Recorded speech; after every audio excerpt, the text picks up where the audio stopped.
Okay, everyone, it's 1 o'clock. I'd like to call this meeting to order and begin by acknowledging gratitude that we live and work on the traditional unceded territory of the Squamish, whose peoples have been stewards of these lands and waters surrounding Nickleelahwem.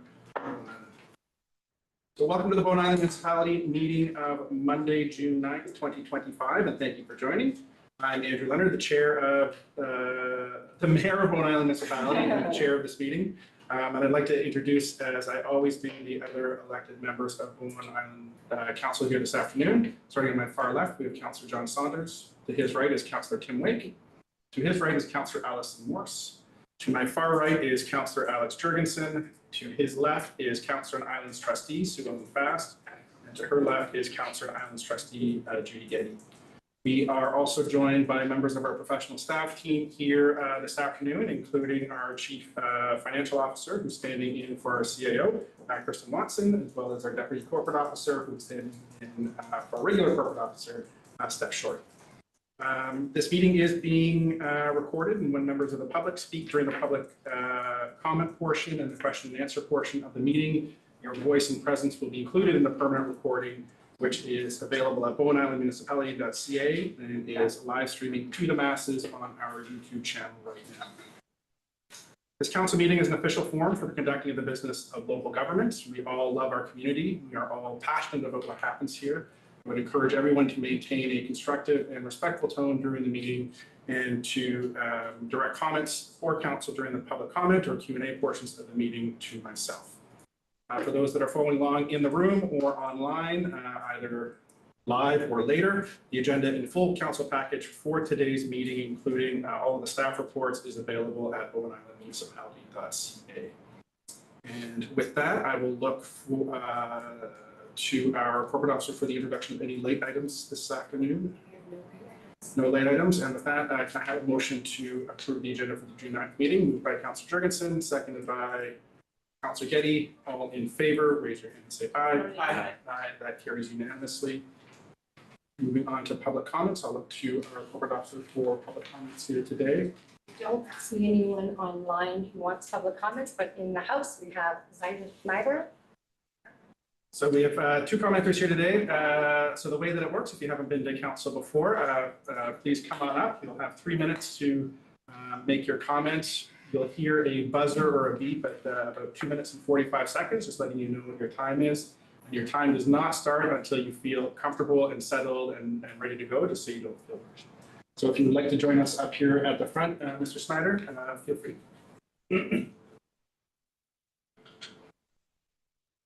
Thank you very much, Your Worship, and thank you, councillors. My name is Zaida Schneider. I'm a resident of Bowen Island, 909 Elrond's Park. And I come here to speak, first of all, congratulating you for your OCP plan update, but in particular, to hope that my good friend and colleague, Dr. Peter Ross, gets really your full attention on this in terms of the your development plan, your community plan update.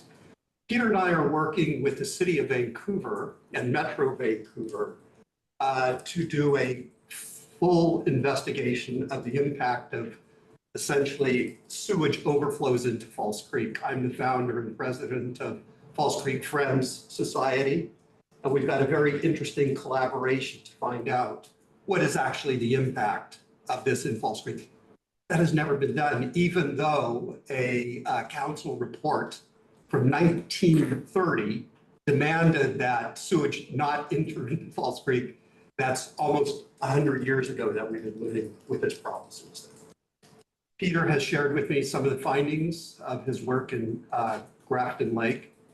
And my point is that a lot of times governments don't want to know what's going on.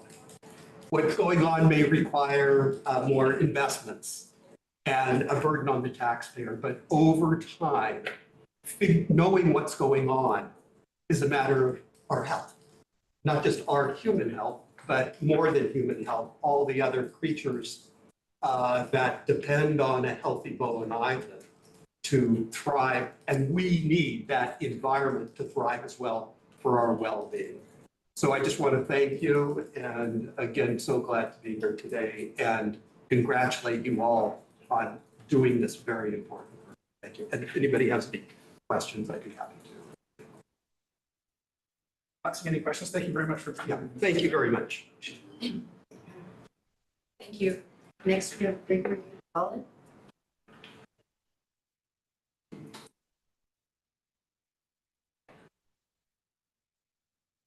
Welcome, Mr. Pollard. Mayor.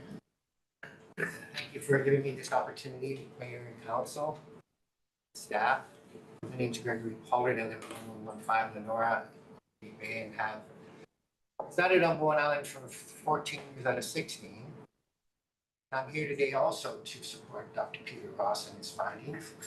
I actually thought I might be speaking after his presentation, but this is fine as well.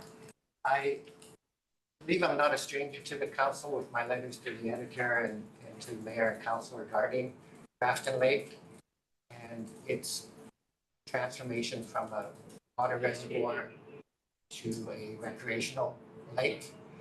Again, yesterday driving by, I saw two people loading their paddle boards onto Grafton Lake and a handful of swimmers in their suntan lotion and bikinis heading to the rock to enjoy it.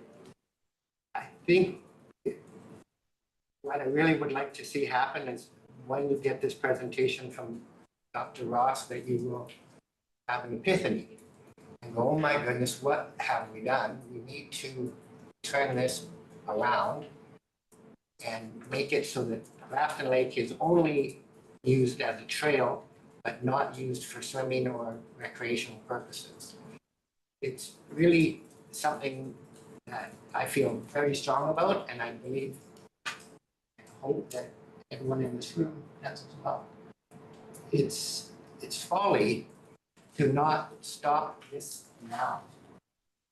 Even though in 2001 and 2002, there was a water report done on Grafton Lake that found high fecal chloroform rates.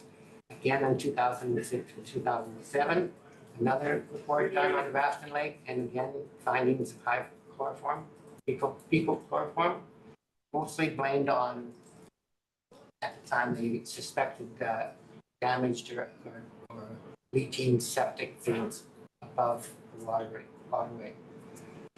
But just even the construction that's going on with the Lakelands project, and on the other side above the orchard, it's either you're blasting rock, they're deforesting the area, and putting in septic fields. It's all three major things that you're not supposed to do in a watershed. Watershed is given its best chances of being completely left alone. So hopefully, as I say, this report that Dr. Ross has done at his expense and his company's expense, and he's brought a few people such as myself involved. I would hope that maybe we can change this around and keep people out of the way. Thank you very much for your time and your consideration. Thank you very much for being here.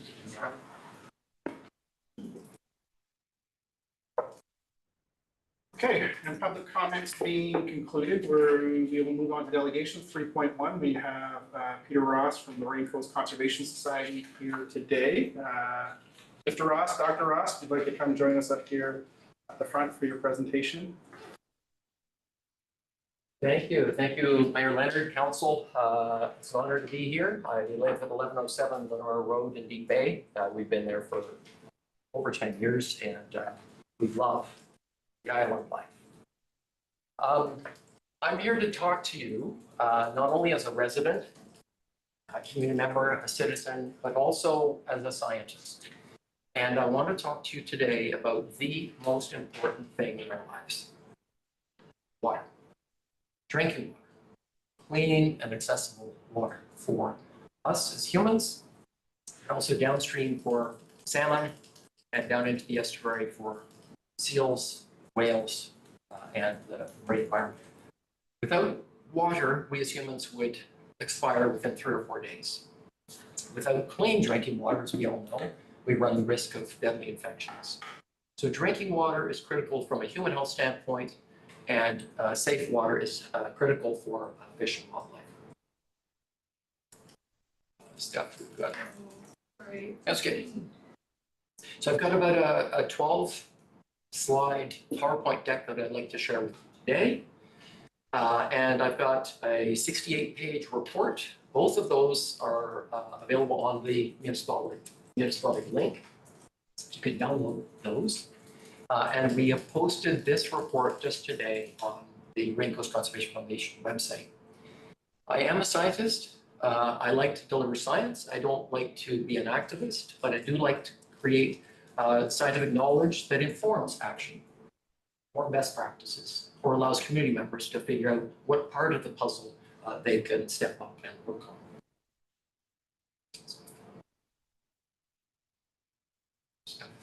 Advance, please. I worked as a federal scientist for 16 years with Fish Resources Canada. Stephen Harper terminated our national program of contaminants, and since then we've had very minor activity in the federal family dealing with ocean pollution. I moved over to Vancouver Aquarium, where I set up Pollution Tracker, which is a coast-wide monitoring program for sediments and mussels, very important sort of baseline indicators of what's going on out there. And 3.5 years ago, I moved over to Rain Coast Conservation Foundation, where we look at water on a watershed basis.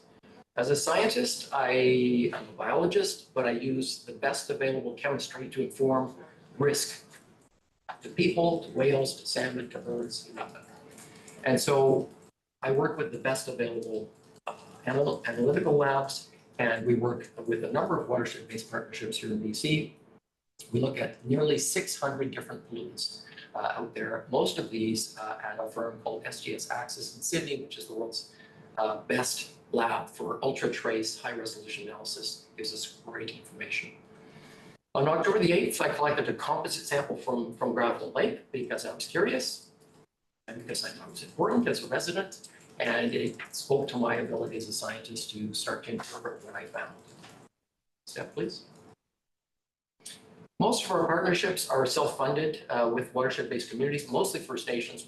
We sample 5 different categories of water within a watershed: source water, rivers and streams and fresh water, road runoff, tap water because we're part of the water cycle, and the marine environment. That's what we do with watersheds across BC. In this case, however, Steph, please. We simply looked at Grafton Lake, and we defined this as source water. So with one composite sample, what can I say as a scientist? Well, we don't have a big statistical data set. We can't look at different sites or compare tracking things over time.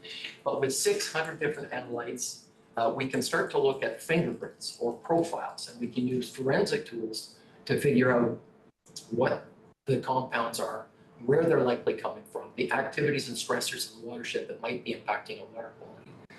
And we can start to inform next steps that might be taken by the municipality, by NGOs, by businesses or homeowners, et cetera, et cetera. So it's that forensic sleuthing that gives us value in a single composite sample. You might say, well, what can you say really with one sample? And I'll say this, that one sample cost us $8,000. Okay, so this is the kind of analysis that most municipalities and even the provincial government will not do. They do not monitor for these compounds. Ministry of Health will not monitor for these compounds. And so what we're doing is creating a much wider foundational piece to inform, so what, next steps, what have we learned, what should we be watching, are there any yellow flags, red flags, or green flags? So we compared the Grafton Lake sample to 20 other source water samples, and that's the basis of the comparisons here. It's kind of informative. If I simply put up concentrations, people might struggle to understand exactly what that means. So we're comparing it and ranking it against the other 21 source water samples in BC, from north of Kamloops down to Victoria. So I'm just going to share 3 or 4 results slides. The report really has a good summary and has details on each of these categories of pollutants. We wrote these reports to be user-friendly, public-oriented. In due course, will be dealing with the scientific literature at this point. It's to share with the wide audience so to get the information out there and allow people to digest it and potentially consider what it means. So the good news is if we add up all the pesticides that we detected in Grafton Lake water, we had fairly low concentrations. And you'll see that Grafton Lake ranks number 17 out of 21. So it's nice to get a little bit of reassurance on some things. Zeros are, in my view, a valuable number to look at. So we had fairly low values. I think that's good news. Most of these pesticides were what we call legacy pesticides. You'll probably all remember DDT, the organochlorine pesticide that was banned in Canada in 1977. It was estrogenic and caused eggshell thinning and extirpation of everything from bald eagles to birds and all sorts of other, seabirds at the top of the food chain. Been banned for 50 plus years. It's still out there. It's floating around the world through our biosphere, atmosphere, and getting deposited on the lakes. So all of the pesticides we found in Grafton were legacy, past use, some potentially local, but also reflecting this atmospheric deposition. Next, total PAHs, polycyclic aromatic hydrocarbons. Think smoke or fuel or hydrocarbons of any kind. We measured 76 different kinds of PAHs. Grafton Lake had relatively high values at ranking number 3 out of 21 of our source water sites. What we're finding in source water throughout the BC environment are rather surprisingly high levels of PAHs, and the signature of the fingerprint is telling us that they're smoke related. So we're probably seeing the influence of forest fires as well as other combustion of wood products influencing these kinds of numbers. But to me, it tells a bit of a story. We say, well, why would Grafton Lake be number 3 out of 21? And it starts to point me in the direction of the vulnerability of Grafton Lake as a receiving body. It's relatively shallow. It's averaging 8.8 meters deep. It's a small lake. And it goes to the point that when we look at any input, the lake is vulnerable to contamination. It's something that's, I think, one of the take-home messages here for any pollutant activity in the watershed. Finally, pharmaceuticals are interesting. These things cost $2,300 to measure one sample. This is the most expensive category. We have 141 different pharmaceuticals that we look for. It's not everything. We've got lots on the market that come out of our pharmacy. But Grafton Lake had the 6th highest level of total pharmaceuticals. Trace value is not too high, but still number 6 out of 21, which tells us there are pharmaceuticals getting into the lake from somewhere. Excellent. I'll just list each one out here for your interest and rumination. Caffeine, everybody knows what caffeine is. So Grafton Lake had the 2nd highest levels of caffeine. Cotinine, you might or might not know, is the metabolic breakdown product of nicotine. So there's nicotine use getting into humans through smoking and then being excreted in the form of cotinine. And cotinine, Grafton Lake ranks number 1 out of 21. Metformin, which is a diabetes medication, Grafton Lake ranked number 3. Benzoyl gonine, ranked number 2. That is the metabolic byproduct of cocaine use. And then we've got the parent compound, cocaine as well. Grafton Lake is number 4. DEET was something that really drove a lot of the other lakes, a lot of the other source waters. We find a lot of DEET in our source water, and other studies have found DEET, the insect repellent, in the atmosphere of BC. So it's very likely an indicator of what's coming in through the air, through rain and dry deposition, etc. So DEET ranks number 3 out of 21, and that gives us an overall average rating of 6 out of 21. So what does this tell us? Well, to me, because most of these pharmaceuticals, all of these pharmaceuticals are either used by humans or pets and livestock in some cases. DEET is one case in point. It can be used to repel biting insects for cattle. But these pharmaceuticals are getting into Grafton Lake, most of them likely through liquid form rather than atmospheric deposition. So that's a bit of a distinction with PAHs and hydrocarbons. We had fairly high levels of this list of 6 pharmaceuticals, and it's starting to tell us a little bit of a story about activities within the watershed that are contributing to the degradation of water quality in Grafton Lake. And I would say this is another take-home message. I would encourage you to be watching water quality, to be kind of concerned about the human inputs that are getting into the lake. And I'll speak just a tiny bit more to that in a second. Another tracer, as we call it, of human waste is sucralose. Everybody knows sucralose. It's the world's most popular artificial sweetener. Splenda is the trade name. It's found in all sorts of soft drinks and/or there might even be some recycled coffee here at work. I don't know, but it was long thought to be non-toxic. It came out on the market in the early 2000s. It's only been about 20 years on the market. It's now about 45 or 50% of the world market for artificial sweeteners. It's not metabolized by the human body, so it flows through primarily urine, and it's not removed very well by septic fields or wastewater treatment plants. So it has become a little bit of a gold standard for tracing human waste in waterways or in the system. Other tracers of human waste have included in the past things like caffeine and nicotine and dental mercury amalgamates and photofinishing chemicals. So there are various tracers that scientists or wastewater authorities have applied over time to try to understand what's getting in the system from wastewater. So sucralose, very good one. It's a standalone measurement that we do at Axis. It's about $300 per sample. So I have two sort of preliminary conclusions. I will remind the audience here that I'm a scientist. I do not like to advocate, but I am a resident of Bowen Island. I do drink water from the Cone Bay treatment system. We filter at home. I have some concerns, but primarily I'm here before you to raise awareness about activities that can degrade water quality. Ministry of Health has a view on this. Ministry of Health has reviewed our report. And they were happy to see that there were no exceedances of human health drinking water quality guidelines that are advanced by Health Canada, number one, and we found no exceedances of BC or national environmental quality guidelines as espoused by the Canadian Council of Ministers of the Environment, the CCME. So there were no exceedances in our report, which on the one hand is good news. Ministry of Health was happy about that. On the other hand, I'll remind the audience, or I'll put before the audience, that out of the 141 pharmaceuticals that we measured, there's only one drinking water quality guideline available. That's for 17-estradiol from the birth control pill. There are no guidelines for cocaine. So when the Ministry of Health says, don't worry, be happy with these numbers, I say, okay, but how much cocaine is it safe to have in the drinking water supply? That's where I go back to precaution, understanding a little bit more about this, and the take-home message is understand what this is telling us about inputs into the lake. And what we're seeing are indications of human waste getting into the lake, I suspect, largely via septic failures, i.e. not being pumped out every 4 or 5 years, and or failing systems, or faulty systems, or faulty connections, and possibly some local uses through recreational access to the lake. So Ministry of Health reassured that there are no exceedances of drinking water quality guidelines for source water, but also saying it's good to have this information.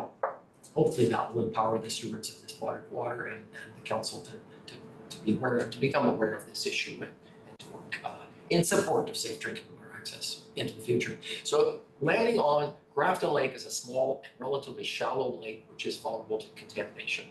I was thinking of one of the ways of translating our collective findings here. I thought for a minute, what would happen if the hardware store burned down?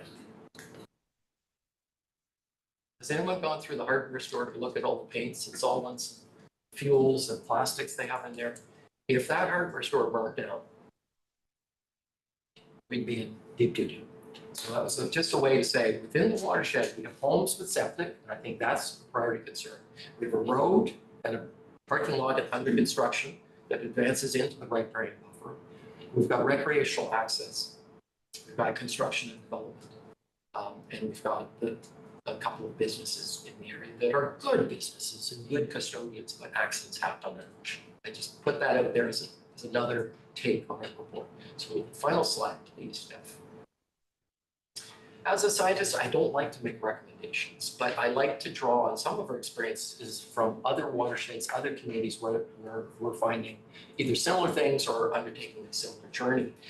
And some of the candidate best practices, and in our report, we point to some materials either available from Bowen Island Conservancy in the past or other reports in the past or some provincial and other sources of information that one might offer up as information materials to guide the next steps of the supply. So septic installation inspection and maintenance, top of mind to me, top of mind to some others. That's something that I think would merit further conversation at the municipal governance level. The city of Victoria requires that homeowners with septic tanks register their pump out every time they have it, so the city has access to that information. I think it's realized that. I was talking to someone who had just, I talked to a septic expert from the island here, so he was just talking to someone who hadn't emptied their septic tank in 20 years. So these are topics, and of course, most of the island's resident homes are on septic, so that's cool. Riparian zone protections. I know Bob Turner and Will and the Conservancy have looked at streams and habitats, and the riparian zone is really important. The province likes to see at least 30 to 50 meters between a water's edge and any kind of human activity to protect the fish in that lake. So 30 to 50 meters to protect fish. How much do we need to protect human drinking water? I just put it out there, riparian zone, and understanding what it is, how it filters pollutants, and helps to protect the quality of water. Very useful, natural process to protect water. Of course, education and best practices for homeowners and residents. We are all polluters. I'm a polluter. We are all polluters. And I think the point here is not to point fingers. The point here is that we represent members of the team and we can all step up and do our bit. But sometimes we need to push, a pull, or a leader or a friendly dictator say, here's a priority. Can we all sort of figure out our part in that? And certainly for everything from pesticide use bylaws to fertilizer use to how you behave on a property that abuts a stream or the forest, and what we do with our cars and our car washing, with painting and cleaning, with herbicides and the like. Those are all things. The BC Medications Return Plan. I've known this for a long time, but does everyone on the island know that every time you have an expired or unused supply of pharmaceuticals, liquid or pill, we are supposed to take it back to the pharmacy. So Kate's Pharmacy is a member. They participate in that. They have to take them free of charge. So it shouldn't be flushing the toilet.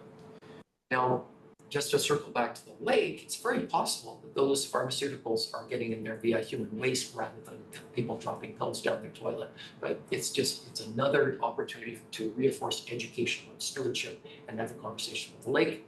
Recreational education practices, signage like this one, is it sufficient? Well, I don't know. There are no washrooms. I walked around the lake a couple of weeks ago. I saw human toilet paper. I saw uncleaned up dog dew. I saw a bag with dog dew in it. I saw a beer can. And we've all seen this, but this is our drinking water for 2,000. So signage might be an easy low-hanging fruit. Road runoff, I can speak to that maybe offline at some point, but 6 ppd quinone, 2% of your tire weight is 6 ppd. That's the tire chemical that is very much in the news throughout Canada and the US as getting into salmon habitat and killing up to 90% of coho, adult coho salmon at very low concentrations. So Ottawa's doing an emergency review of that chemical, but many engineering departments, City of Vancouver, Metro Vancouver, Victoria First Nations are looking at green infrastructure.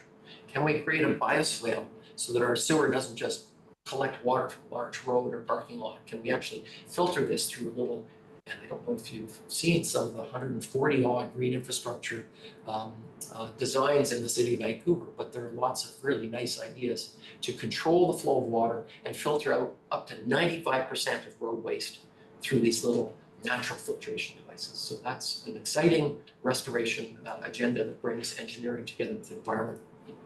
And I'll land on what I do, which is water quality monitoring.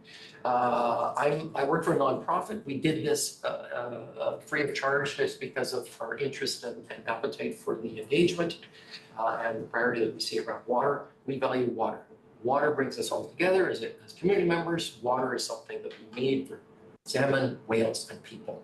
And water is something that will be in short supply if this weather continues sooner than we think, and we have to protect what remains of water in the island. Because what changes with quantity during climate change is the quality as well. Less and less water, we're going to see more and more vulnerability and more concentrations of many of these contaminants of concern. So thank you very much for your attention. Again, blame the messenger, happy to do this. Nobody invited me to do this for council or municipality. So if there's any pushing back or any concerns, that's all on me and our team at Raincoast. But we just wanted to take the opportunity to have this conversation, and I'm not going anywhere, so we can follow up at any point in the future if there are questions. And happy to take a question now if there's any time left. Thank you. Fantastic presentation. I'm going to start with Councillor Saunders, Councillor Getty, Councillor Wake, and Councillor Saunders. Thanks, through the chair. Thank you, Dr. Ross, is it? Yes. Yeah. Thanks for the effort here. Like it's pretty eye-opening, I think, for everybody, and I think we all appreciate what you've done here. Just as I've got one comment and one question. My comment is that the fact that you presented this as just a bunch of facts rather than advocating for something, and here's some inferences we can draw from the facts, that makes it a lot more palatable, I think, for people to take in and say, yeah, like, because you're not trying to force something, you're just, here's what it is, you figure it out kind of thing. So I appreciate that approach. My question is the 21 comps that you had there, what was the scientific basis for that? Because I would presume it'd be like similar size, similar population, similar depth, that kind of thing.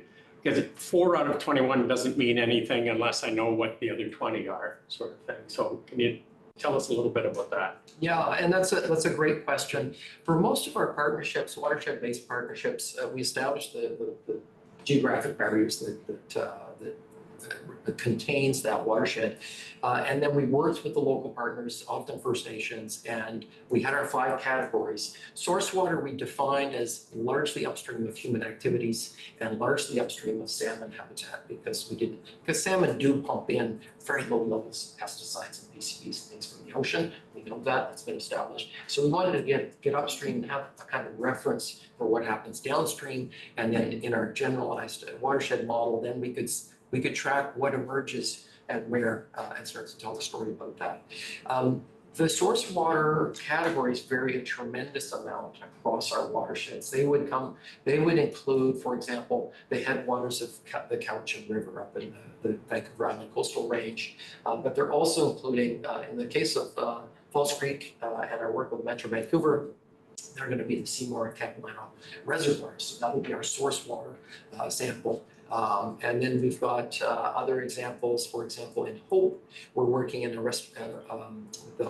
Chiam First Nation on restoration of Hope Slough, which is very much impacted by agriculture, but then we're going up into 3 streams that are draining off the mountains higher up. So source water does vary. So look at this as a simplified or cartoonesque story around which we're trying to take the concentrations and compare to guidelines, and that's sort of black and white activity. But then it's like, okay, how did the others fare?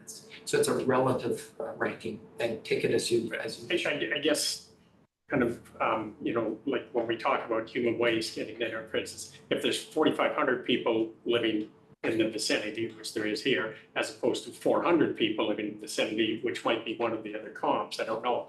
That's a significant difference, right? And in terms of what you're going to be measuring, I would guess, when we're talking about human waste in this particular case.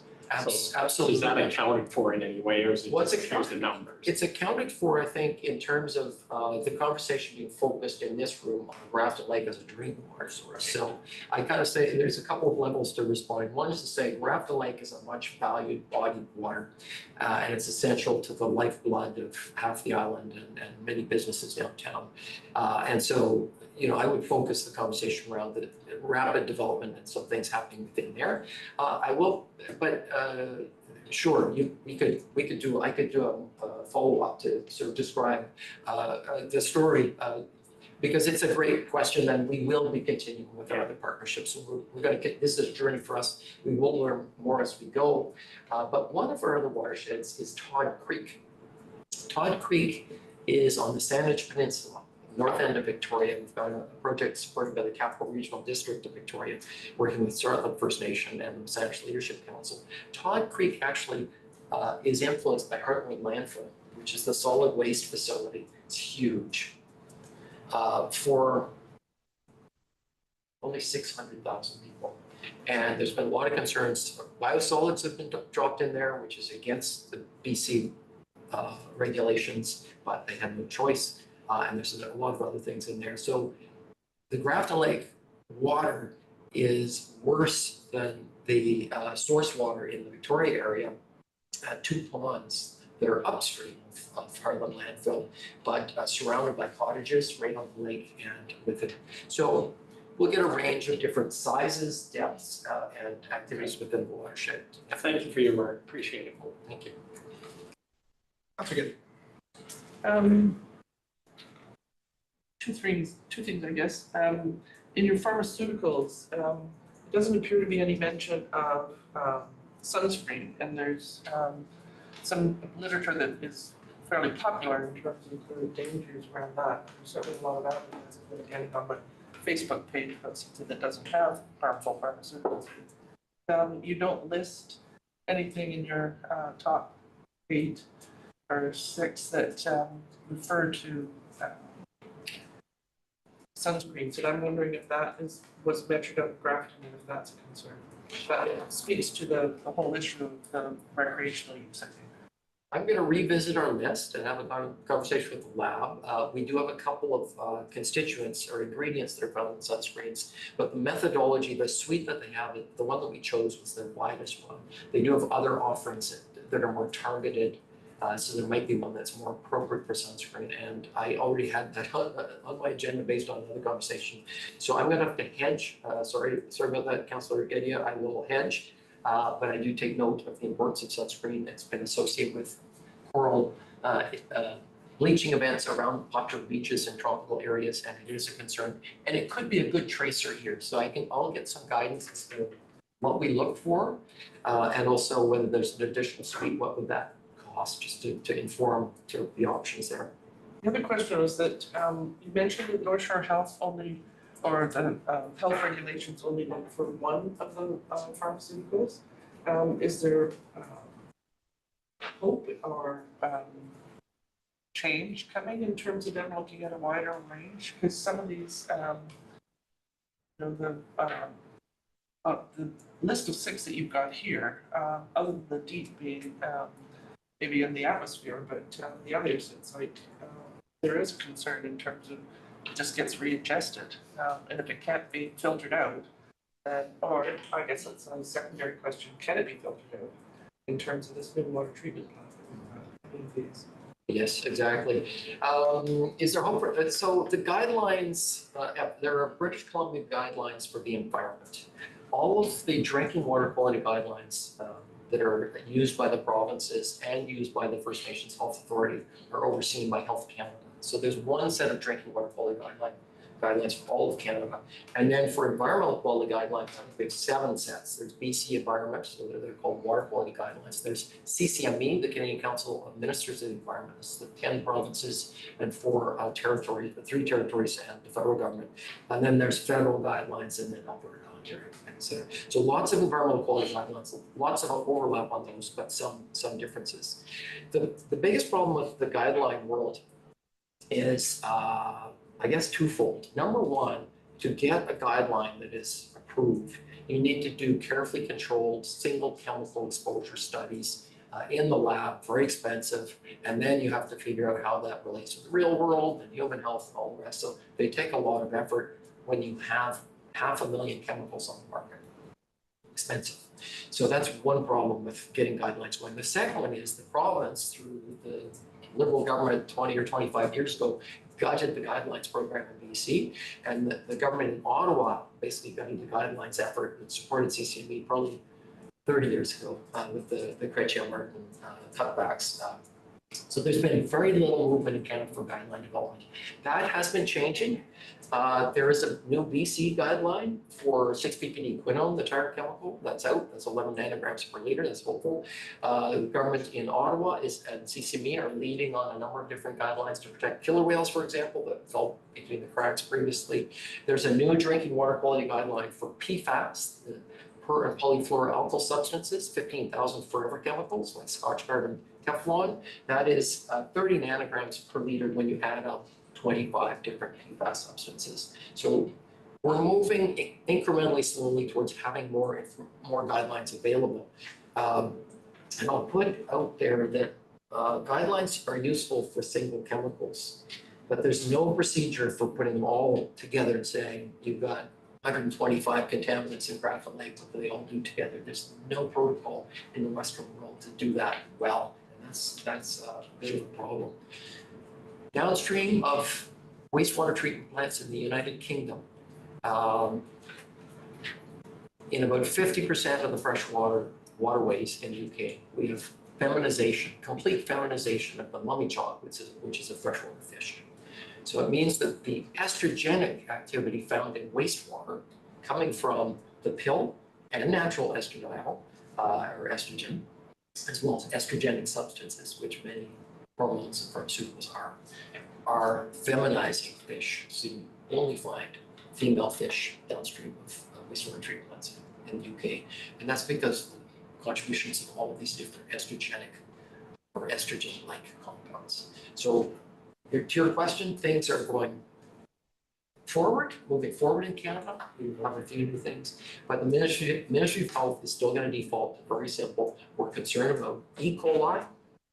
There are a couple of metals on the island, like manganese and arsenic, that emerge geologically. That's something to watch. But the Ministry of Health is going to say, we don't know how to interpret the cocaine we're finding.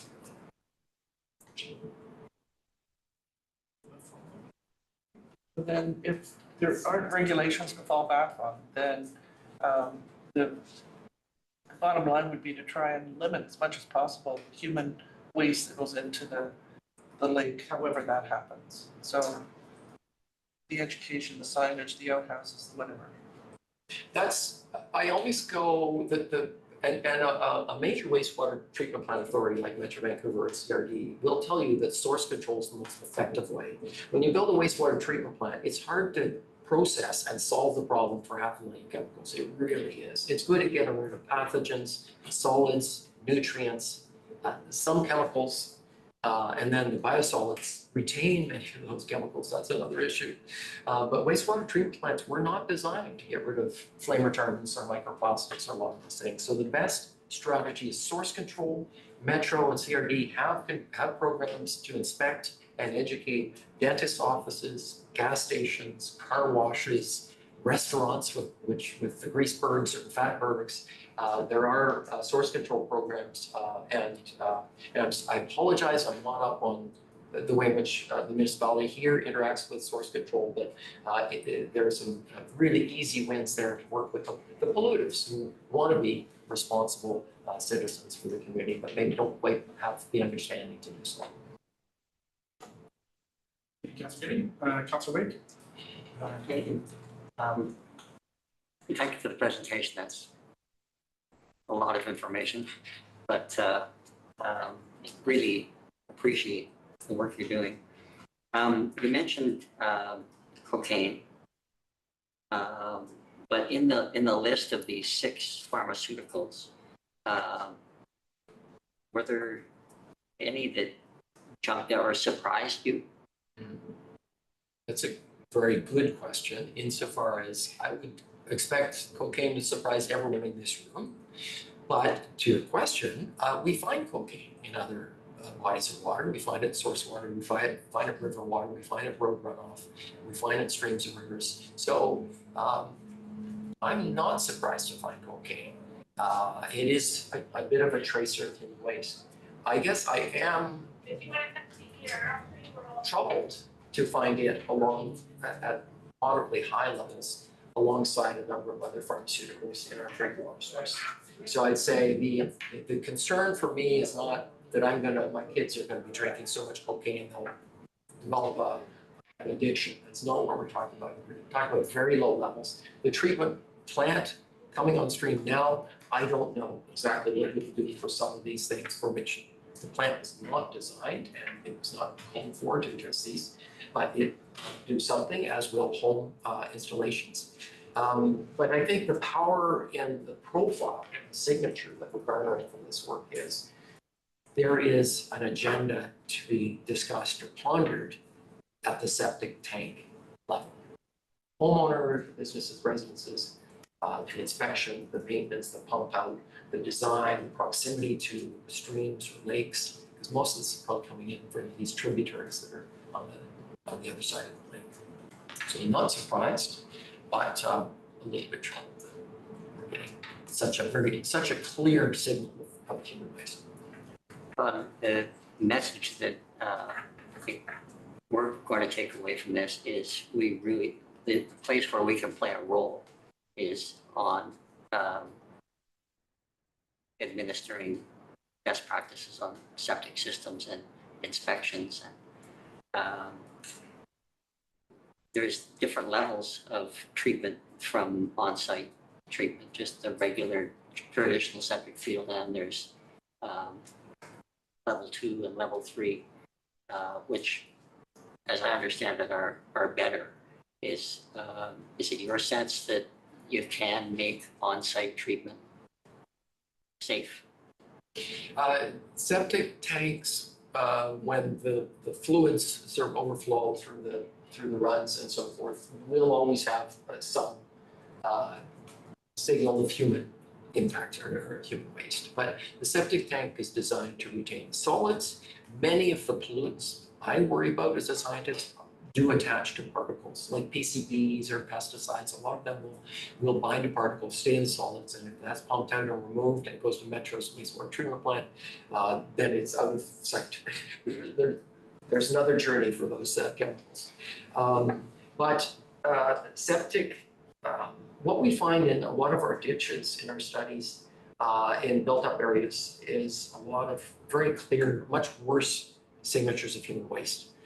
And talking to some local engineers in those watersheds and professionals, they say it's septic failures, it's overflow. And in built-up environments with water treatment plants, it could be cross connections or breakage in the collection system. So I think tightening up our practice around septic tank design, construction, performance, maintenance, it will go a long way, as well as source control. Let's not flush everything down the toilet. We have these great blow and cleanup days at Recycling Center for paints and solvents, but there are probably times when we've all dumped something down the drain that could have been done a little bit differently. So I think not only respecting our water in Granville Lake, but also respecting our waste, right? That is we're not flushing it completely out of our mind. Thank you very much. Councilor Wake, Councilor Krantz. Thank you, Peter. I was hearing about Mark Garneau in the news recently, and one of the other times I saw Peter speak was with then Minister Garneau, I believe, over in West Vancouver on a similar acceptable fish and water quality. I just wanted to say thank you very much for this presentation. Bowen has been protecting the source, Bowen municipality, since early days of the municipality, when we did those earlier reports. I think I sent you some of those. And the concerns around that time were more about what was then arsenic treated wood, that's what was available to use for outdoor construction and things. But and I've been aware of the other kinds of pollution, but I always thought I had great respect for those little septic bacteria and the work they do for us cleaning the water. So this idea when we were approving big rezonings and things that, the septic beds are all going to be carefully designed and there'll be no problem. I'm going, oh, okay. I've learned something new. So thank you very much for this. I think the We can't wait for guidelines, and I'm interested in getting involved in the education parts of this. I think people on Bowen like to be stewards and take care of our wonderful green island. And my question is, with the new kinds of wildfires that we have now, the big explosive, hotter burning fires, are they going to be, is it just a question of more wood smoke particles, or are they different wood smoke chemicals coming down with that, if you know? Yeah, great and difficult question. There are thousands of PAHs, or polycyclic aromatic hydrocarbons.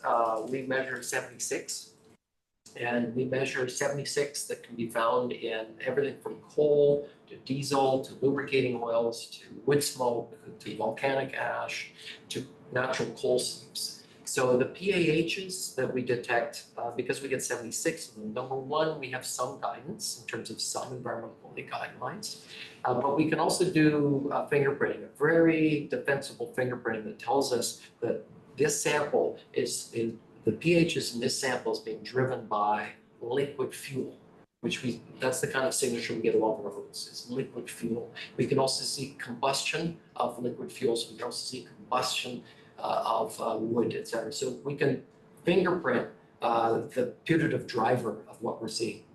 We're seeing a lot of the wood smoke influence in upper elevations. Of course, seeing a lot of liquid pHs in roadway setting. We're going to watch that. I mean, when we get I think the value in this conversation is that you not only have our report for this one gorilla sampling, but you have access to all of our reports from these 12 other watersheds. They keep going on stream every season. So we work twice a year in other communities, dry and wet, and you start to see patterns emerging between dry and wet, where there might be more wood smoke in the dry season, et cetera. So my dream is by sort of next year, we'll have this big website where communities can look at where they fall in the grand scheme of things for different contaminants of concern, and then start sharing ideas about what it means and what can be done. So I think today it's kind of an opening shot at the conversation, and there's much more learning to come down the road. And with fire and smoke, for us, it's human health. It's the PM 2.5, particulate matter 2.5, certain size, chemical smog that we really most worried about. In the water, it's probably not the big threat. It's, as they say, hardware store burns down or something. Just, I'm careful about clean air as well, influences on health. I think we should work towards both of them, but I did notice that Health Canada now has a wildfire smoke advisory for buildings like this one, which we're meeting with this new building. And anyway, the municipalities likes to work on things like this so far. So thank you very much for your presentation. Thank you, Councillor Fest. Not seeing any further questions. Questions from the chair, just in regards to the sampling itself. First of all, thank you for the report about the detail of it and the range of expertise that we have in this community, and when folks put their mind to things and bring them up to the council is just appreciated. So thank you for being here today. But the 6 PPD, I noted in the report that it said that analysis was pending at the time of publication. Have you gotten that back yet, or when is that anticipated? I'm hoping we'll have that in 2 months. Okay. There have been some challenges with it's a new chemical to measure. There have been some serious changes in what lab offers what and how quickly. So right now in BC, there's a big backlog of analyses. We'll be getting that to you. Okay.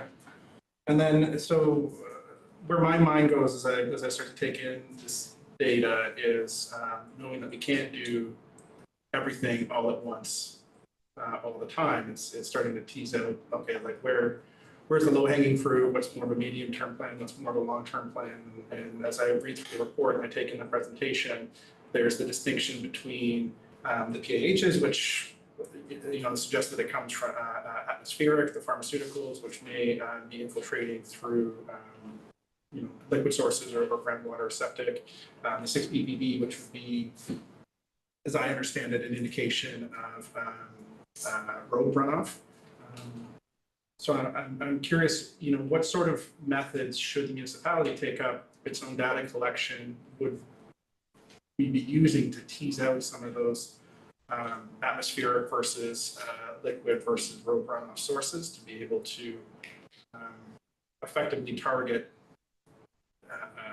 protections as we build out our own watershed management? Yeah, that's a great question. So as mentioned, the analysis we did costs approximately $8,000. It's not something that many groups or levels of government want to do on a routine basis. Or... So you won't be paying for a monthly $8,000?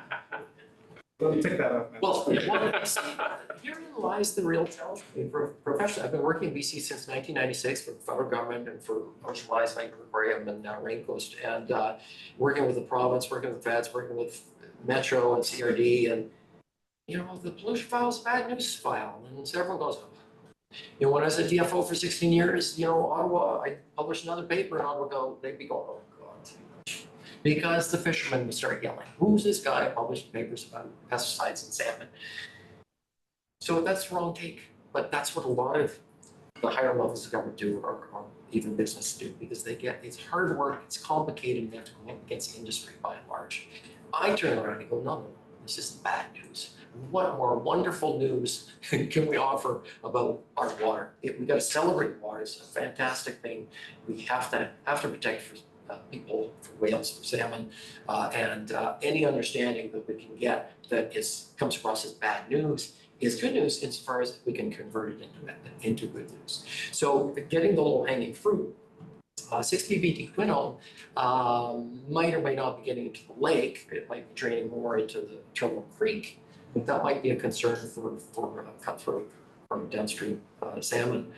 So that's something we could look for, and that would be an ecological element. So I think we should, in some ways, parse human and ecological, because they've dealt with different authorities, different guidelines. I like to put them together, but we can start separately. Sucralose is a tracer, so rather than spending $2,300 on pharmaceuticals routinely, you could do sucralose at $300 and sort of track and use that as a bit of a gauge of what's happening. Fecal coliform, the coliform counts that are done today will not tell you whether it's cow, dog, goose, beaver, or human. And so the guidelines that are out there for either recreational use, Grafton passed that, so less than 235 CFUs per 100 milliliters, and it passed it barely for source water. So there's about, I think, 7 CFUs per 100 milliliters, and to have source water, that means chlorinatable source water, you have to be below 10. So there is coliform getting in there, but we don't know whether they're human or cow. Human E. coli much more dangerous for us because they're more related to some of the pathogens. So just to follow up on that, I also noticed that we're not seeing high concentrations of detergents, for example, which would also, I would assume, be expected in septic outflow. So with that, I'm curious, what do you make of that, given that everything goes into a septic and then would wash down, or does it just sort of leach out on its way into Grafton Lake, or is its absence conspicuous? Not really. What we see in some bodies of waters around farms is heavy input of nutrients, including ammonia and phosphates and nitrogen. So phosphates would be some detergent style ones. And then we get overgrowth of algae, and then you get a reduction in dissolved oxygen. So Grafton Lake is a good, healthy, functioning lake. It has, a food web, it's got plants, it's got turnover, and they're nice natural wetlands that they help to process all of those. Phosphates, unless you're getting a lot of input, a lot of failure, I wouldn't expect to really detect them. And the guidelines are for finding something like phosphates in water would be much more elevated. In other words, cocaine is much more of a risk to human health than phosphates would be. And phosphates are a very simple sort of chemical structure, so they would break down in the environment. Not to say we shouldn't be watching for nutrients. Could be coming from some local agriculture, from septic, and so forth, and they're fairly cheap to measure as well, $75 or so you can get nutrient screening. Yeah. So I guess take home is this is a bit of a wake up or eye opener or foundational piece. Maybe to put before this body. There's an opportunity to design a much more cost-effective way to just track this and start building that into our capacity to reflect on what it's telling us about progress, if there are inspections or educational programs, et cetera. And then maybe once every 5 years, a deep dive is not sure. I mean, one of the challenges that was highlighted was I think the words were used, that there's like a dearth of ability to put all of this stuff together well, right? That there's, we track single use or single items of this, but, figuring out the whole picture of it, there's not really anybody doing it. And I'm curious if just in your travels or in your work or in your expertise so far, you've seen folks that do it well. Like I know, I'd be curious about Metro Vancouver because we didn't see data from Seymour Capital, I know, or Coquitlam watersheds, and Metro Vancouver's, $500 million a year organization that delivers water to the lower mainland. I'm curious if there's, expertise we could pull from there or somewhere else, because it's exceedingly difficult as a small community on a tax base of 4,200 people to lead on a cost-intensive process like this. So are there other initiatives or other regulatory bodies that or organizations that that we could piggyback work on that could help us with some of this? Yeah, no, that's a great one. My go-to would be, and I agree with you, it's not the responsibility of Bowen Island to understand absolutely everything about water quality, but you've got 500,000 chemicals that are allowed on the market by Ottawa. They're permitted through discharge by the province under the Environmental Management Act. I would start with pushing back with Health Canada. Sorry, not Health Canada, the Ministry of Health, so Coastal Health. Because they are not, your point could be that Coastal Health or Ministry of Health is failing to provide interpretive guidance on the detection of many contaminants of potential concern. We have thousands of studies of the effects of these pharmaceuticals on fish and rodents and various other things, but we don't have human health guidelines for them. And so, short of embarking on a major research initiative here in Bowen Island, I would encourage or invite the Ministry of Health to come and respond to these and see if there are any things in the wings or under development. Complex mixtures are the bane of many regulators' lives, but it's not to get them off the hook. They should be stepping up and saying, we are concerned about the plethora of different things that we're running into, not just one on its own. Yeah. Okay. Just some, yes.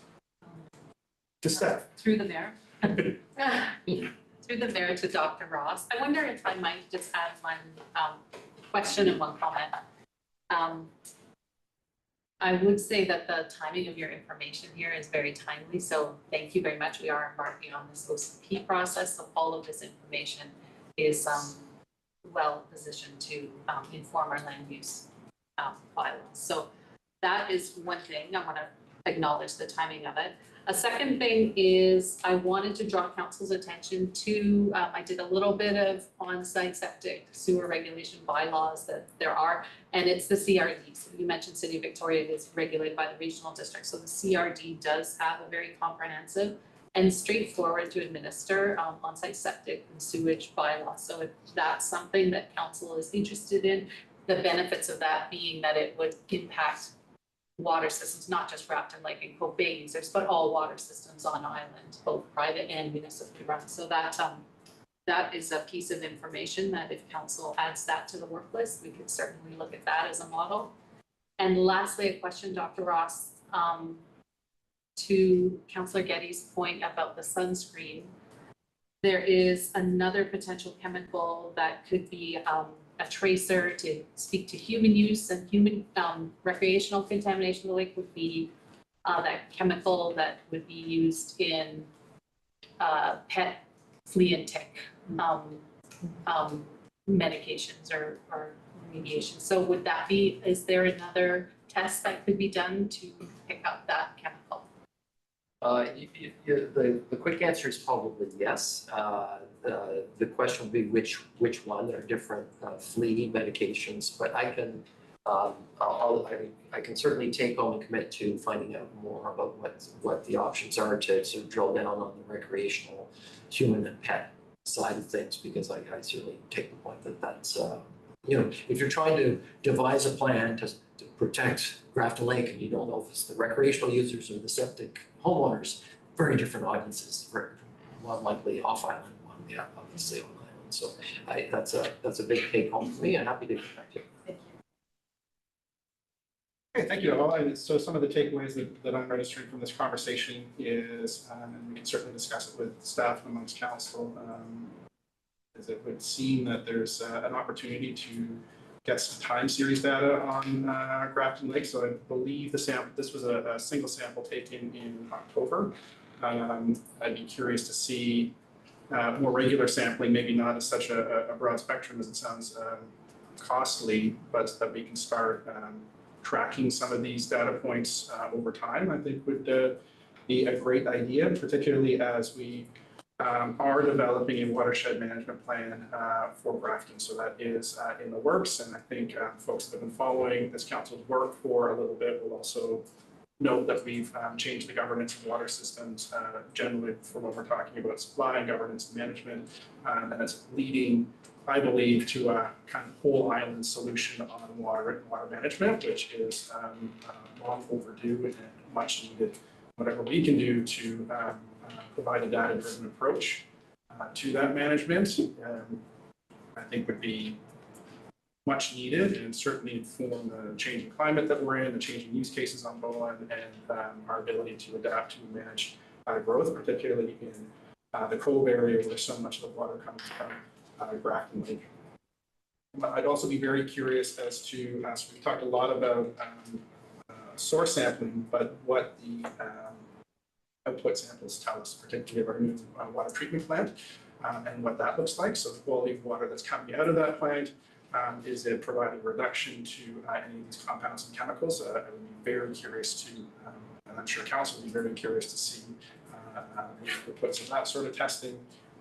And we've talked about some examples from CRD and other places as well. And then ultimately trying to figure out where some of the stuff is coming from. So it's atmospheric versus septic versus recreational use. It's also a question because it is a used as a recreational environment. I know from my experience in Metro Vancouver that they also have recreational uses. They have people living in those watersheds as well, and then make recreational use of it. And what is the right balance based on the data for use of those natural spaces, and how we manage it effectively if we know where this stuff is coming from. So again, thank you, Dr. Ross, for being here today. Thank you for your initiative on taking on this work. I would agree that I'm sure it's never nice news for governance bodies to get. It feels a little bit like, what does it feel like? In my younger days, I used to have this experience of not opening my bills.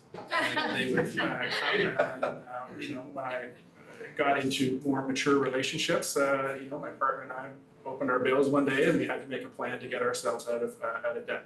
And this feels like the first step to really understanding what we've accumulated in the watershed so far. And without that data, and without your work, and without this as the spark to catalyze some of our own work, I think it'll lead to those conversations where we're able to figure out how do we be like we're in an okay situation, but how do we put ourselves in a position where we're actually leading on this stuff in the region, across the Islands Trust, and the province in general. So thank you so much for recognizing that. Most welcome, delighted to be here, and if there are any questions, follow up, and I've got a little bit of homework to relate back to the group. So thank you for your time. Thank you. Thank you. Okay, and with that, we will return to our agenda. So we're on section 4, the consent agenda. I will look to councillors for items they'd like to remove from the consent agenda. Councillor. Sorry, I was getting a little bit ahead here. I was going to go for moving the consent agenda. Oh, okay. Councillor Fast. I'd like to pull 12.6. Councillor Gibb. I was gonna pull that one too, but 4.4 is going to.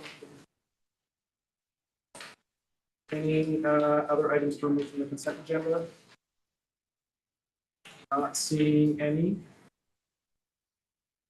Councilor Jurgensen? So moved. Moves to adopt the consent agenda.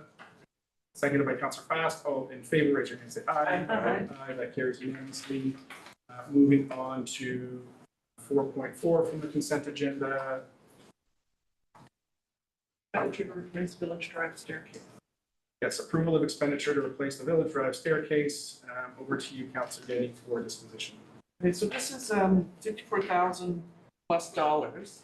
And one of the questions was, this is substantially higher than what might have happened if it had been a wooden staircase replacement for various reasons. I'm not questioning that, but when we did the original calculations for the, I guess it's a question for staff, for the replacement of various staircases in and around the island, I would assume that the original number that we were using was the 23,000 thereabouts.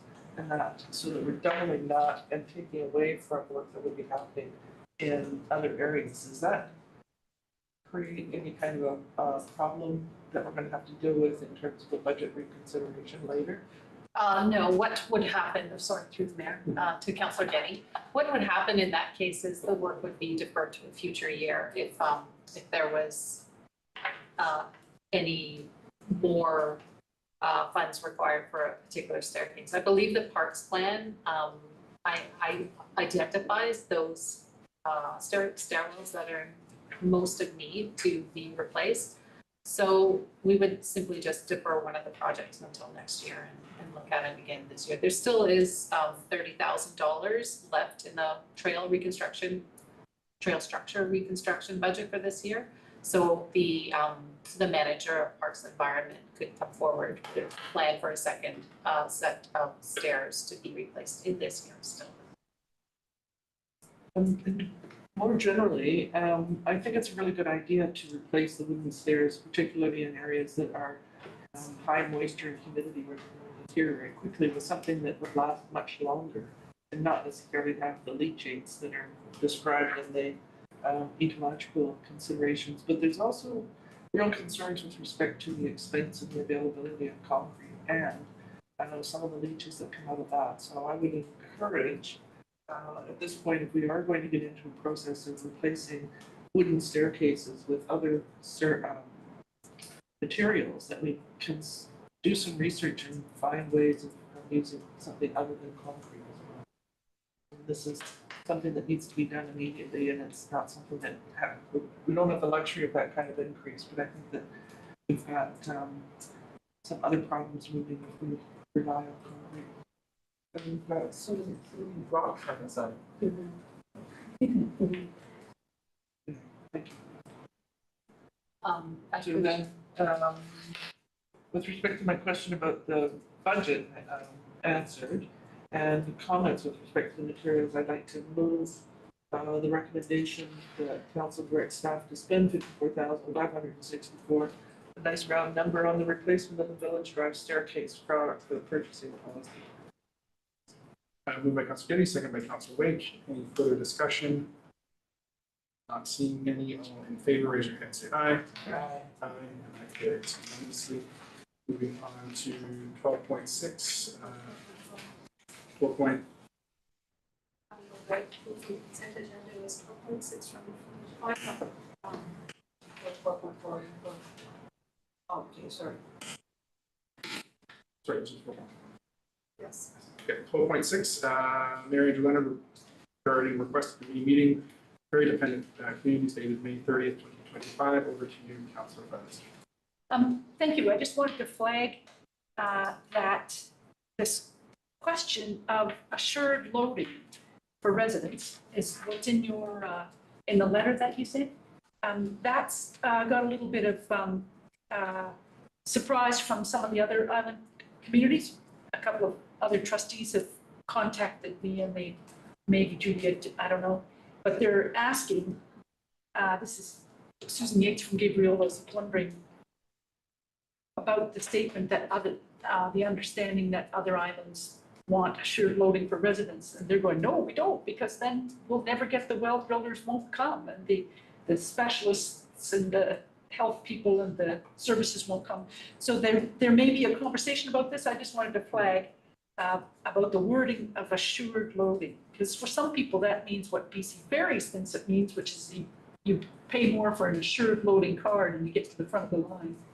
And it's got nothing to do with residency. So I'll find out more at Trust Council, but meanwhile, am I understanding the wording in your letter to mean just that residents get priority loading? Yes, and that's specific to Bowen Island. So, my understanding so far, talking to other officials in ferry affected communities is, and my messaging to the premier was that every ferry route has its unique challenges, and if you were to go speak to each of those communities, they would highlight different things that they would like change in terms of ferry service.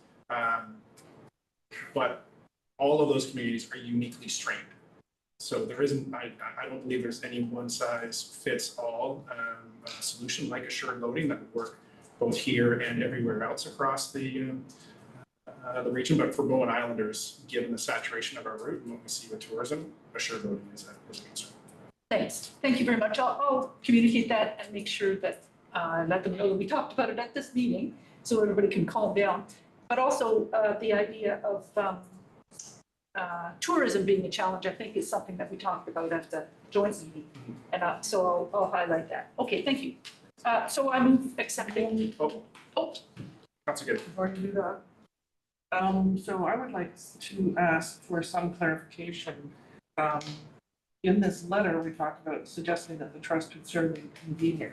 And in our subsequent meetings, we talked about the possibility of some other options in terms of bringing something up as alongside at the same time as the UBCM, or possibly asking and arranging for UBCM to arrange a workshop. And I believe those ideas were going to be canvassed by staff to see what the possibilities were. So I would like to be able to say to the trust that we're also trying to think of some other option. Trust has gone through a process of reducing its budget in terms of the number of the people that would go as delegates to the UBCM. So that might be a budget consideration for them. But in terms of this idea that they serve as the convener, I'd like to expand on that in terms of having a discussion at trust of what this letter is intended. I would offer that it's certainly up to the trust to decide. This letter was written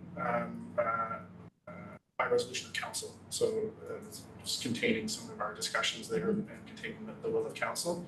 Independently to whatever's happening in this letter, we're having conversations with the town of Gibsons to see if they would be willing to cost share the renting of a conference room and some small amount of catering to host something like that adjacent, like either at the start or the end of UBCM. So we're working on that independently, as well as talking to the regulatory authorities as well. We might be circular in that we just bring the trust into what we're planning based on some of the advice that we got at the meeting where we discussed this. All right, so then, if I may now move that the letter. I'll turn it back to Councillor Fass. Okay. sure. Just that that council received the information in 12.6 for information. Moved by Councillor Fass, seconded by Councillor Getty. All in favor, raise your hand and say aye. Aye. Aye, that carries unanimously. Back to the agenda. If I scroll up here, we are on staff report 7.1, additional paving requirements for waterworks and culvert replacement projects. We have our public works coordinator, Rachel Price-Jones, joining us here today.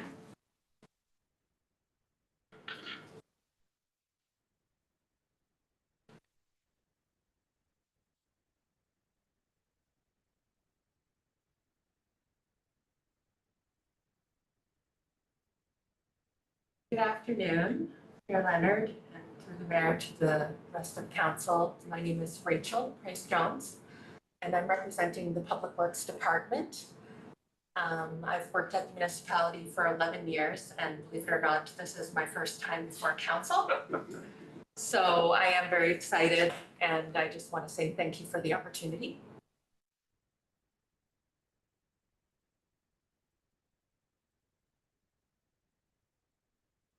I'm presenting today the report on additional paving requirements for the waterworks and culvert replacement project.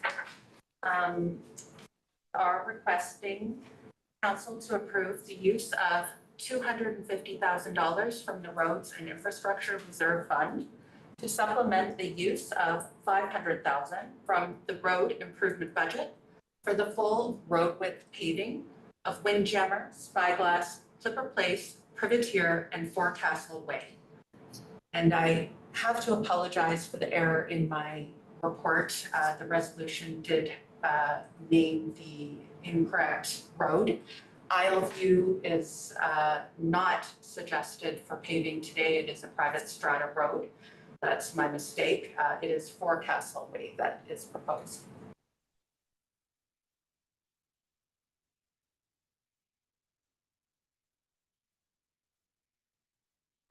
We've hired a consultant to help us with this project. So this is a slide on urban systems. We do have Kendricks Carnes on the Zoom call today for any technical questions in case they arise. Urban Systems has been involved in the project since the inception, and they are currently the contract administrator and the engineer of record on the project. So just wanted to start off with a little background and historical context on the project. A lot of you have seen the construction taking place in Blue Water, so this is more just for the general public's knowledge. A new 75 millimeter water main connecting the Bowen Bay and King Edward Bay water supply has been completed and is now interconnected to Blue Water Park. A large portion of the distribution system was undersized and old. So it was replaced as a part of the project in coordination with 14 culvert replacements that overlapped the water main and were in very poor condition. The areas highlighted in red are the areas where the construction has been taking place and the area that is proposed for repaving. So the current situation, I've included some of the photos of the area. As you can see from the pictures, the bulk of the Blue Water Park road surface is chip seal. And initially, it was anticipated that a 1 meter trench paving for the water main and specific widths for the culvert installations would be adequate. But as construction progressed, it became clear that the condition of the road was far worse than anticipated, and achieving durable tie-ins between the asphalt and chip seal is nearly impossible and would reduce the life expectancy of the road long term. So staff are proposing to allocate $500,000 from the 2025 capital budget for road improvements towards this project. The additional $250,000 required to fund this change would come from the Roads and Infrastructure Statutory Reserve Fund. The 2025 budget authorizes the use of $1,579,246 of roads and infrastructure reserve funds, and the fund is projected to have $346,000 remaining.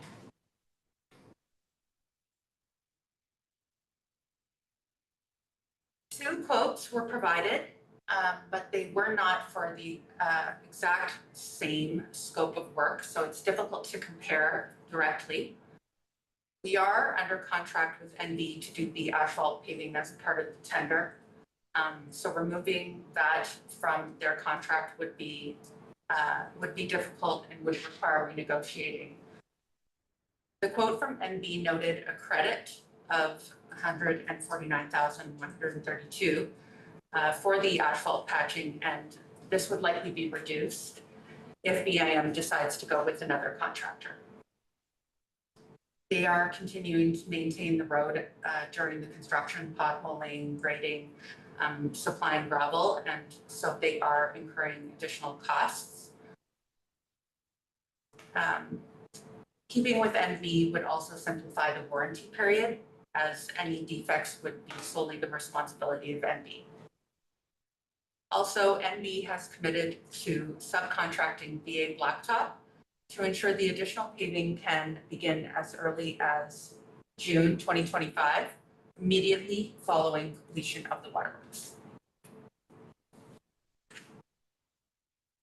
So in closing, given the poor condition of the road, full road repaving is a practical choice and aligns with best practices in asset management. The idea here today is to establish a budget and funding sources for the full paving of Windjammer, Spyglass, Clipper Place, Privateer, and Forecastle Way. Full road width repaving, as we are proposing today, would be the best long-term option for Blue Water Park road surface if budget is available. Thank you to the coordinator. Councillor Saunders, followed by Councillor Morse. Thank you for the report. Through the mayor, thank you for your report. My only question is, and I realize the report tried to account for this, but there's two quotes and they're not anywhere close to the same. One's double and includes only half of what the other one does, which is, and I'm just curious to why, and I'm not disagreeing with the conclusion either that this is the right way to go, and Urban Systems looked at it and said this is the right way to go. I don't disagree with that, but why would we not, when we're bidding something out, have a scope that's the same for both bidders? I don't understand, in spite of the, like, yeah, why would we not have a scope that's the same for both bidders? They appear to have bid on two different projects. We did explore many different options for the paving. There was cost-saving measures proposed as a part of the project. So initially, we didn't include the small roads in the scope. That was one idea. So the quote from Monarch didn't include the smaller roads. And then basically the purpose of getting the quote from Monarch is to confirm that the unit rates are on par for asphalt unit rates per ton, and they were comparable. Okay. But they weren't going to do the other work as part of it. No. They were never going to. They were both shown the project, Right. and NB provided a quote with that information. Okay. And Monarch was shown the same job. It was a different scope, but they provided a quote based on What they were showing. what they proposed. So as long as the rate was the same, that's all you were really looking for I at the think second that's due quote? diligence, yes. Okay. And I believe our CFO has some comments as well. Thank you. Through the mayor to Councillor Saunders. In addition, this is being proposed as a change order to the existing contract. So when it's a change order to a contract that's already in place, the municipality has to forego its purchasing policy requirements and just ask the contractor to provide a price for a specific change. So the alternative option is to go out and fully tender the work. The risk with that is we believe we're getting some price savings from the contractor who's already mobilized on site for the oversight of it, as well as the fact of the engineering side of it. Okay. We already got the engineer on board to do the work. So council could direct that piece be severed. We're not, the other piece is that we're not likely to get the same $150,000 credit from NB in the event that work is change ordered out of their existing contract. So we do believe that there are some cost savings doing it through a change order, like for like. The contracts based on the unit rate we expect would be coming in relatively similar. All right, thanks. Councillor Morse. We got a letter on Sunday, an email from Rob Duffy, and he's questioning, is the road base going to be improved? Or is it just gonna be a roll of pavement over top of the existing crappy road base? No, the quote from NE includes the engineering, includes $374,000 worth of road-based gravel on top of the existing road base. So you're not digging up the existing road and chipping it up and. Yeah, building it up. So he's concerned about the issues of the road being so much higher than the shoulders. The quote does include aprons to each of the driveways. So what about the shoulders on the side of the road when two cars pass and one sort of goes slightly off the shoulder, are they gonna have to drop down? Or a pedestrian getting off the shoulder, off the side of the road, tripping off the shoulder. Maybe that would be a question for Mr. Carnes, who's on the line. Are you with us, Mr. Carnes? I guess he's asking why we're not doing like we did on Bone Bay Hill. Hi, yes, can you hear me? We can hear you. Perfect. Yeah, the letter did bring up some good concerns, and as Kristen was saying, like we are accounting for some work around each driveway to tie into the existing grades. We're only raising it up, I believe, 100 millimeters, so 4 inches. So it's not a large distance that we're changing it. But we haven't spent the time looking at every single driveway. That would be done during construction while crews are on site evaluating how to tie into the existing grades. Just to follow up, I like the driveway aprons, I think are an excellent idea, but I guess the other concern is when you've got a 4-inch grade between are you gonna put more gravel down on the shoulders? So that there isn't that drop, and that when you don't have, we've got a 4-inch drop of asphalt, then it starts to, as cars just wave and roll on the side of it onto the shoulder. Nothing to do with the driveway aprons, just for two big things to pass. You end up with the side breaking down. So is there gonna be more gravel shoulders, are they gonna be raised up? Match the grade of the road, pavement?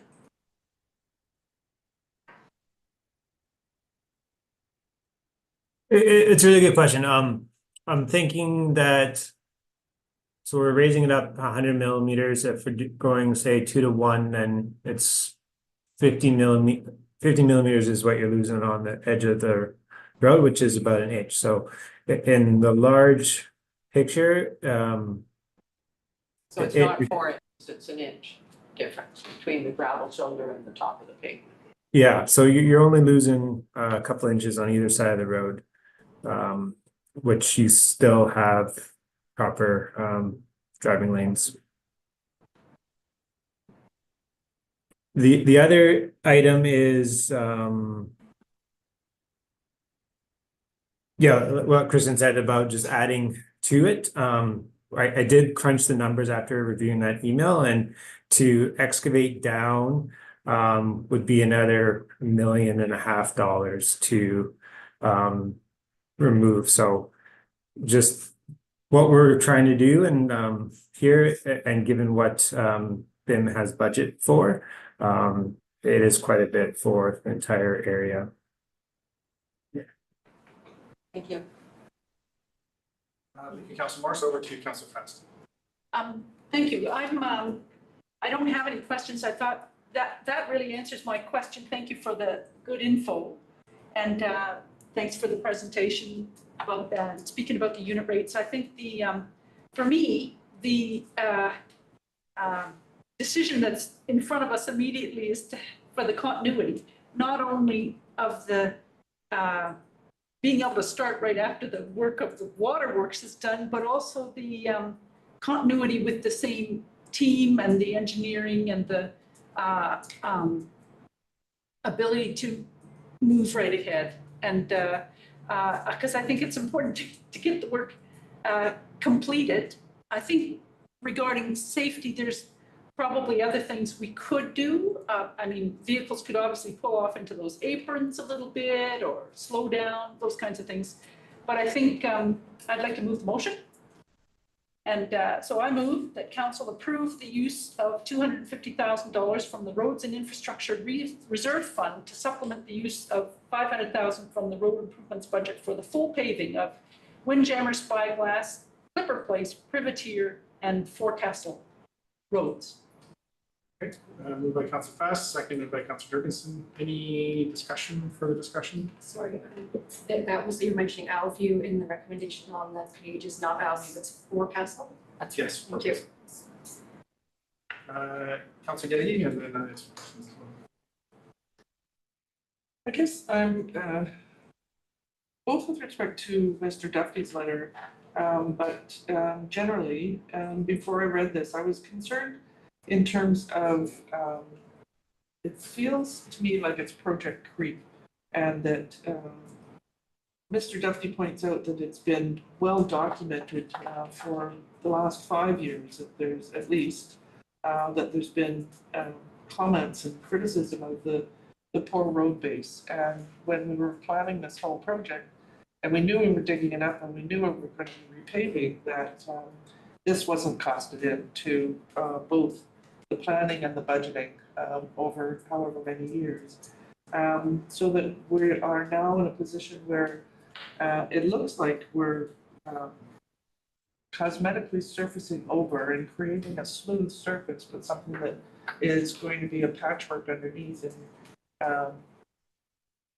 I'm not sure how, I don't know the engineering of it in terms of how strong it would be and whether or not we're creating more problems for ourselves in the future, or whether we're actually going to solve it. It sounds like the extra $1 million that should have been spent in terms of digging it all up and putting a proper base and not having steeper sides to our already too narrow shoulders, that this is a patching kind of process that we could have and should have planned better for at the beginning.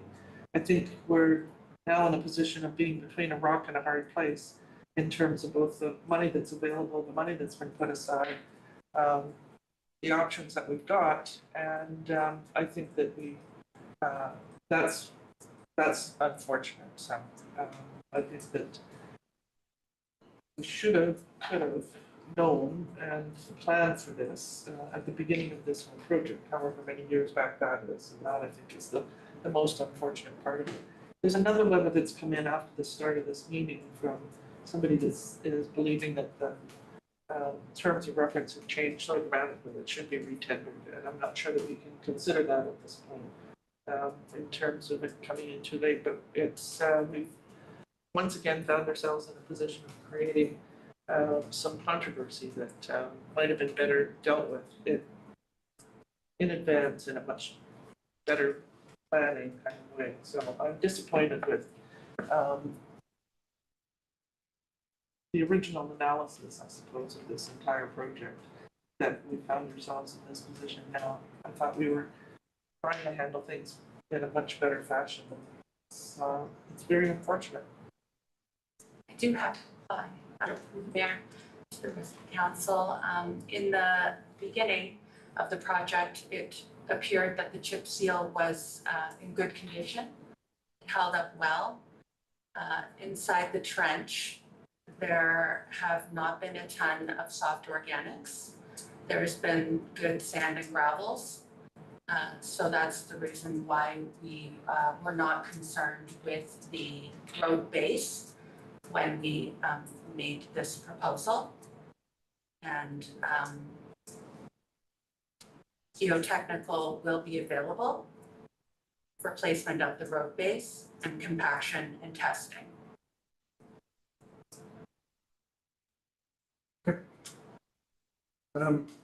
So I'm curious, what was I'm just trying to tease out the figures from the original contract versus what we're looking at now. So I know that what I'm seeing in the report is that there's a credit for moving asphalt patch and trenching of $150K.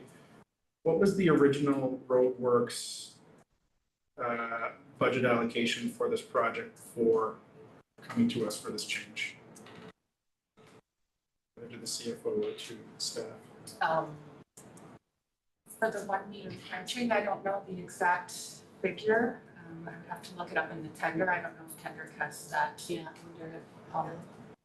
The road restoration was part of the unit rate used for water main installation. So typically water main installation includes the trench cut excavation, installation of the water main, restoration all the way back up to road surface, and then the asphalt patch over the trench.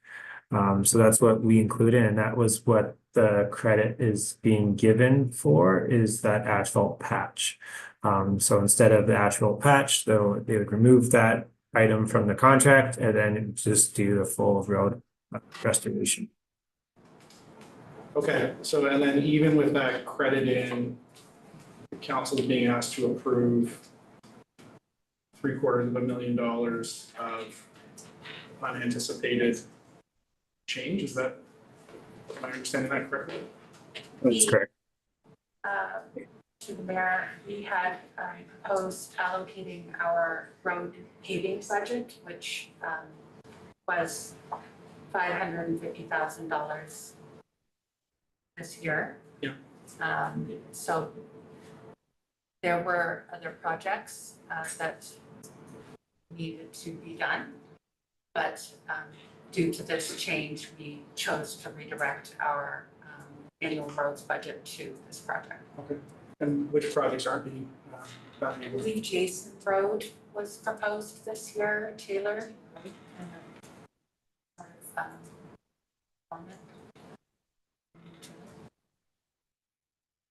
Yes, the net is 7 Okay.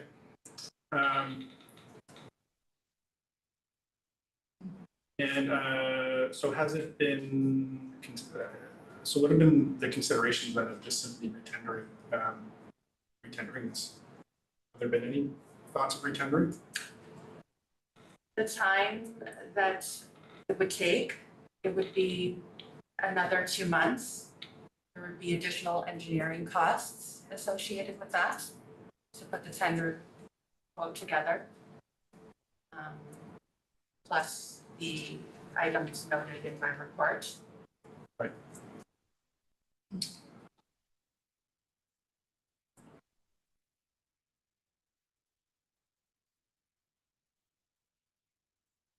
Yeah, I suppose that, I mean, I'm just, I'm mentally struggling with this one right now because I live in the area, so I know that road right now almost takes my tires off every time I drive home and to the Cove. But at the same time, I think to Councillor Getty's points, it does seem surprising that there's a $750,000 change order in front of us today that's effectively going to eat our entire roads budget and push off some of the roads work that was already sort of strategically planned for. And in that, I also recall that one of the things that we directed and was going to occur is that we did add funding to Urban Systems to monitor this project for overages and for cost overages and to have a tighter monitoring of NB was my understanding to avoid what I would think would be surprises like this. So it's not like I'm not really like ascribing anything to anyone right here. I'm sort of just struggling with the choice that's being put in front of us, given the finances that we have and the resources that are available and what we've put out to the community. I mean, if we were to do this in a one-time tax increase, this would be a 10% tax increase on the entire amount. Councillor Fast. Thank you, Mayor. I wonder if I could offer a little bit of perspective from my non-technical, non-engineer point of view. Over the past few terms, it seems to me there was a giant leak for a while, and it wasn't, and maybe I'm wrong, but there was a giant leak for a while. We couldn't figure out, or staff couldn't figure out where it was, what was going on. There was all kinds of theories, of course, and then there was a question of, well, where is that water line anyway? There weren't maps created back in the day. This is not like well-built urban infrastructure. Originally, this is kind of at the fringe of an island kind of small subdivision cottagey kind of infrastructure in my view. And anyway, so there's a question of where are the maps? Where is the water line? Where is the roadbed? Where is the actual road right of way? Anyway, it's not like this was without surprises in the early days. And I didn't think they were surprising surprises because it wasn't built to a high standard to begin with. This is our opportunity, as I see it, to bring it up to a higher standard. This is paving for this part of our island community that now we know.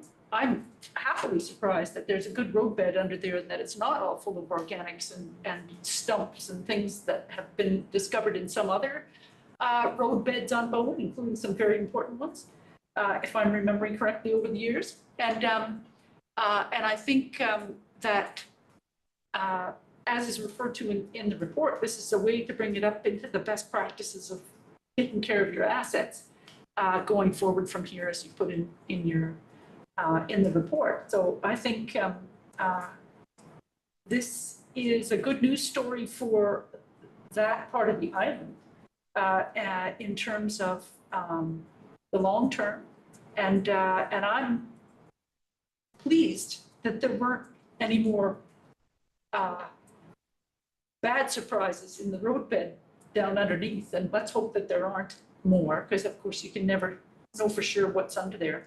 But I think this is out of what we, as the municipality, sort of found as we began to search for the leak, what we decided must be a leak, that this is the best outcome I can see, including having the paving start later this month. If that's a possibility, I think that's a good outcome for such a long series of surprises, and that it actually improves our infrastructure assets, which is how we take care of each other in the community. Anyway, so I'm in favor. To be clear, I mean, I'm not saying that it shouldn't be done, nor that it shouldn't be done to a high standard of quality. I think it has to be done, and I think it needs it. I think what I take exception to is that this council passed the budget 4 weeks ago. 4 weeks ago, we passed the budget, and now we're being asked for a $750,000 change order, and that is excessive and to some degree could have been foregrounded or feels like it could have been preventable knowledge. Even as a resident, where I would go. So let me back up a little bit. I'm curious. Is there, this will be a question of the CFO or to staff. Does it appear that there's a markup, or are we looking at a significant markup for NB on this type of work, given what we've seen, for example, on the Bowen Bay paving from last year? Is there a significant cost variance? Through the mayor to the rest of council. At this point, they're of course not going to share that information with us, given that it's proprietary. I think the choice comes down to, do you want to follow best practices? Do you want to tender this item of work separately? Do you want to ensure that the work goes forward in a timely way without an undue delay and inconvenience to the residents of Blue Water? There's another piece of paving work, which is the remainder of this building, parking lot down below too, which was contemplated in the budget this year. So there's potential and opportunity for that funding to be removed and switched, added to that, or there's a potential to include in any tender a quote for getting the space around this done. So I think it comes down to that choice between best practice in public procurement or convenience and reduce the impact to the property owners that are suffering the roads. I do agree that it is a significant change given the budget was passed just over a month ago. The scope of work is completely different than what staff had come forward with in the budget. So we're not asking for the money to provide what was in the budget. We're asking for the money to provide something that is over and above was in the budget. And also lastly, this part, just a reminder, this part is funded by island-wide taxpayers and it's not being tacked on or attributed to the residents. And so if this goes to tender, do we forego the $150,000 credit? We believe that credit won't be as big as 149. Was that the message that I heard from you, Kendrick? Yes, NB is really interested in doing the paving works and they want to leave the project looking good. And the best way for them to leave it in a good state is to fully pave the road. So they are really trying to work with BIM on this, and that if we were to try to remove it from the contract, it would be mainly up to their discretion on what the credit could be, assuming it is a reasonable amount. And we would have to work through the dollar value of that credit. Okay. And which would be a lot more on the contract administration side, negotiating with the contract. Okay. And does the option exist to deal with some of the most significant potholes and bumps in that road right now until we could tender this project? So currently that would have to be a change order to NB to continue maintaining the road. They've delayed patching the road as BIM determines what the road surface will be. But they, like Rachel said, are incurring additional costs, and they have hinted that if the paving does not proceed, then they will be claiming those costs for maintaining the road. Maybe that's a question for Stephen. I know that we fill in potholes all the time. Is that within our scope of work or something that we can take care of internally? Well, if this project would go to tender? I believe it would be a significant add to the workload of the works crew, but certainly pothole filling is within the realm of work that we do. Councilor Morse. I'm just curious as to, I was reading through the report again. What's the gravel for? I mean, we repaved and we just put asphalt down over top of seal coat and, just filled a few of the potholes, and that's lasted forever. So what's all the gravel for? That's $375,000. I can see them needing gravel to fill in the trenches where they changed the water line and stuff, but why would they need the gravel as part of the asphalt? Kendrick, are you able to speak to that? Yes, that was the recommendation by BA Blacktop, given the road conditions, and NB has had them on site, and that was their recommendation. And we can, I've run it through like a personal contact of a geotech of mine, and they said that would be suitable, but we haven't retained a geotech to review that specific component of the work.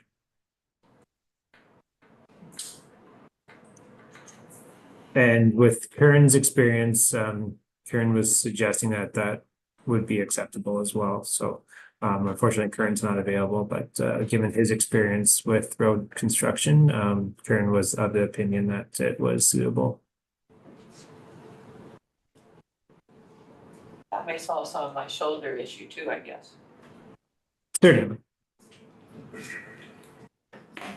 Councilor.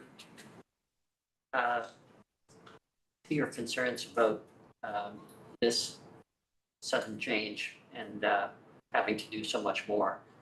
I think if we had been asked to approve this much larger budget before we knew that there was a problem with once we opened up the trenching, I think that would have been a pretty tough sell. We're trying all the way through this Blue Water project, we've been trying to manage costs.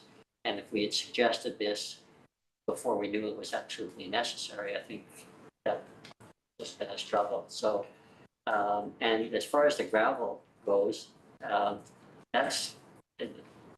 maybe Rachel can clarify for sure, but I think what that does is it provides the a strong base, it gets compacted and it gets checked by the geotech.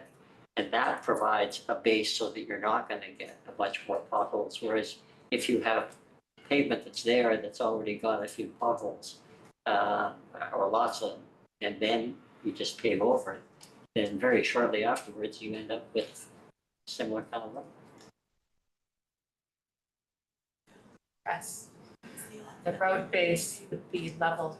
Can we have one conversation, please? Go ahead. Go ahead, the coordinator. Yeah, the base gravel provides a surface for the asphalt to level the road. And it is needed as part of the paving process.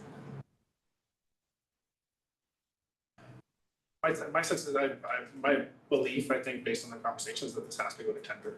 I don't think that we can put out $750,000 worth of work without following best procurement practices within municipal finance. So I would move to refer this back to staff in preparation for tender. Do I have a motion on the floor already? You do, so this is a motion to refer it to staff, so you can. Right, okay. Any discussion on the motion to refer to staff? Councilor Wade. Are we considering that if we do that, this paving isn't gonna happen this summer and we're gonna have another whole year? Construction there. Are we thinking that we're gonna get it considerably cheaper if we put it out to tender? I'm not getting that sense, so I understand best practice. I don't think anybody knows. We don't have our CAO here. We don't have public works leadership here. And it's a major expense that none of us are technical experts on. And I say that as a resident of the neighborhood who drives that road every day and would have to live with it for the summer. Councilor Cox. Thank you. I have a question that is probably a closed council question. And I'm wondering if I can we go into closed so that I can ask a question? We can, yes. Okay. So the a motion to close, we would have to state the specific clause of the community charter. Okay. The municipal service, Under the municipal service. yeah, it's the big section.